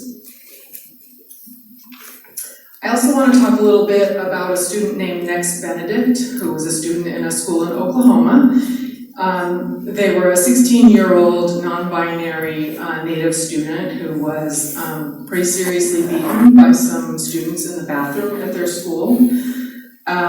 They died a few days later. It hasn't been determined exactly why they died. In that school, no adults helped Next at that moment. Next had been bullied and harassed for quite some time before that. Next could be my kid. Next could be any one of our kids in this district who identifies as trans or non-binary. We know that words matter in that school district, Owasso. From board members, members of the public, we heard words that were denigrating, to say the least. We saw the Oklahoma State Superintendent do the same thing. Words, rhetoric, and misinformation, it all matters. And it does trickle down to the schools and make students, other students feel emboldened to do the kinds of things that they were able to do to Next. So what I want to say finally, though, is thank you. Thank you for being a board, a superintendent, a cabinet, who have written excellent policies that follow our state laws and our federal laws that protect all of our LGBTQ students. These protect our students. It helps them keeps them safe. It makes it so that I can tell students, hey, this district has your back. You tell me if something's going on, something needs to change, and this district will in fact back you up. I'm proud to work for a district that does the daily work to ensure that trans and gender diverse students are not only safe, but hopefully affirmed so they can just be themselves, learn, grow, and go on to be joyful, have joyful futures like every one of our students deserves. All right, thanks everyone.